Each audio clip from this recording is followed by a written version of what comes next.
The BRICS countries accounted for only 16% in 1992, but now their share is greater than that of the G7. It has nothing to do with the events in Ukraine. This is due to the trends of global development and world economy, as I mentioned just now. And this is inevitable. This will keep happening. It is like the rise of the sun. You cannot prevent the sun from rising. You have to adapt to it. How do the United States adapt? With the help of force, sanctions, pressure, bombings. We're neighbors with China. You cannot choose neighbors just as you cannot choose close relatives. We share a border of 1,000 kilometers with them. This is number one. Second, we have a centuries-long history of coexistence. We're used to it. Third, China's foreign policy philosophy is not aggressive. Its idea is to always look for compromise, and we can see that. The next point is as follows.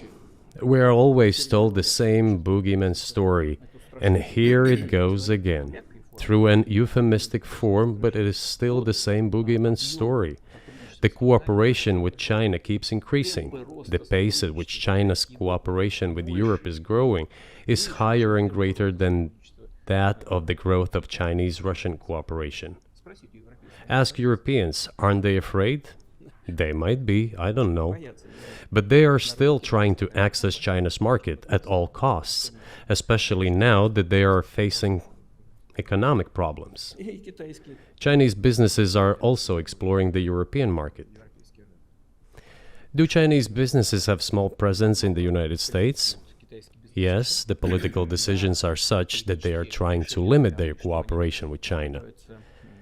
It is to your own detriment, Mr. Tucker, that you are limiting cooperation with China. You are hurting yourself.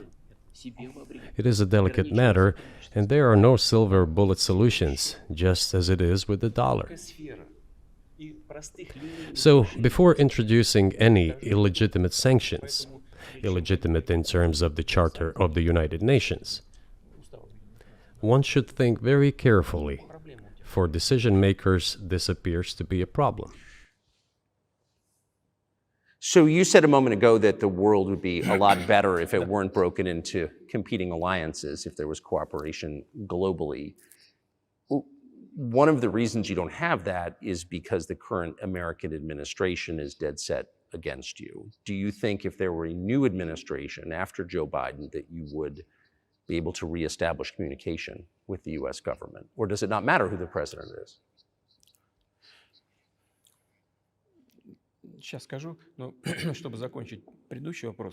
I will tell you, but let me finish the previous thought. We, together with my colleague and friend, President Xi Jinping, set a goal to reach $200 billion of mutual trade with China this year. We have exceeded this level.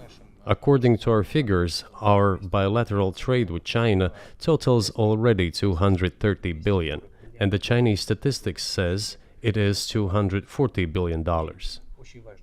One more important thing, our trade is well balanced, mutually complementary in high-tech, energy, scientific research and development.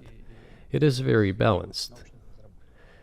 As for BRICS, where Russia took over the presidency this year, the BRICS countries are, by and large, developing very rapidly. Look, if memory serves me right, back in 1992, the share of the G7 countries in the world economy amounted to 47%, whereas in 2022 it was down to, I think, a little over 30%.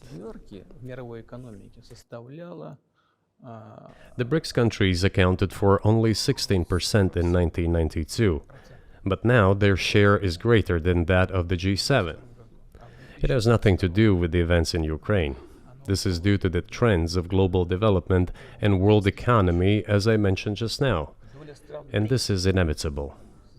This will keep happening. It is like the rise of the sun. You cannot prevent the sun from rising. You have to adapt to it. How do the United States adapt? With the help of force, sanctions, pressure, bombings, and use of armed forces.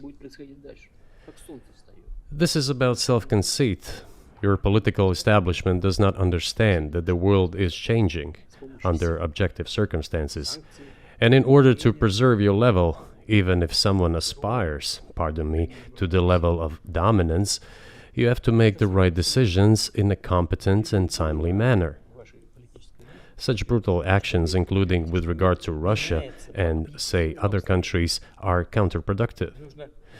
This is an obvious fact. It has already become evident. You just asked me if another leader comes and changes something. It is not about the leader. It is not about the personality of a particular person. I had a very good relationship with, say, Bush. I know that in the United States, he was portrayed as some kind of a country boy who does not understand much. I assure you that this is not the case.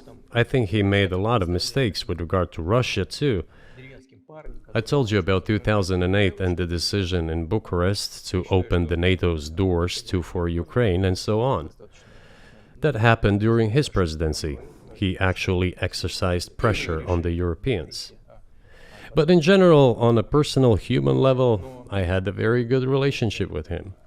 He was no worse than any other American or Russian or European politician. I assure you, he understood what he was doing as well as others. I had such personal relationship with Trump as well. It is not about the personality of the leader, it is about the elite's mindset. If the idea of domination at any cost, based also on forceful actions, dominates the American society, nothing will change. It will only get worse. But if, in the end, one comes to the awareness that the world has been changing due to the objective circumstances, and that one should be able to adapt to them in time, using the advantages that the US still has today, then perhaps something may change. Look, China's economy has become the first economy in the world in purchasing power parity. In terms of volume, it overtook the US a long time ago. The USA comes second, then India, 1.5 billion people, and then Japan, with Russia in the fifth place. Russia was the first economy in Europe last year, despite all the sanctions and restrictions. Is it normal from your point of view? Sanctions, restrictions, impossibility of payments in dollars, being cut off from SWIFT services, sanctions against our ships carrying oil, sanctions against airplanes, sanctions in everything, everywhere. The largest number of sanctions in the world which are applied against Russia. And we have become Europe's first economy during this time. The tools that US uses don't work. Well, one has to think about what to do. If this realization comes to the ruling elites, then yes, then the first person of the state will act in anticipation of what the voters and the people who make decisions at various levels expect from this person. Then maybe something will change. It has been argued that, the S in the BRICS was actually an addition to kind of like be a representative of Africa and not necessarily, sort of like a bloc and not necessarily any other thing that probably many people think, but it was like giving a voice to Africa among these four major players: Brazil, Russia, India, and China. And now with the expansion of BRICS, we have many countries like the UAE, Saudi Arabia, I think, and Iran, aspiring to become members of the BRICS Bloc.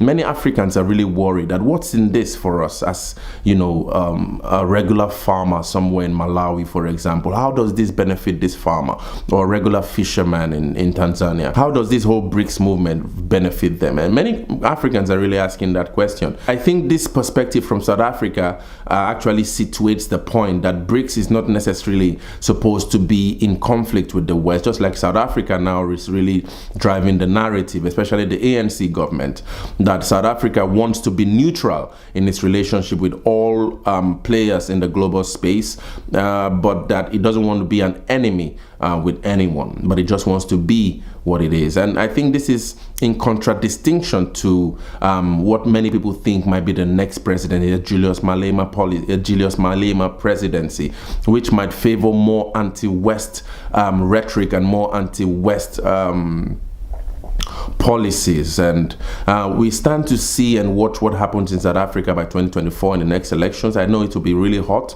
but it will be a really interesting one to see how South Africa then becomes an anti-Western society, remembering the fact that South Africa within itself is already so divided. It's a really divided nation. Somebody once said that it's a really angry nation. And so how that whole thing plays in a government that might not be the ANC, we'll see how it goes. But what do you guys think about this speech? Share your thoughts in the comments. Thank you for watching, guys. I really hope you enjoyed this video. Please share and like and subscribe, because that's the way you support Kwazemi as a channel, an Afrocentric channel, where we try to understand deeper issues in African history and hopefully develop a collective intelligence on how we wish to build the Africa we want to see as people of Africa. See you in the next one.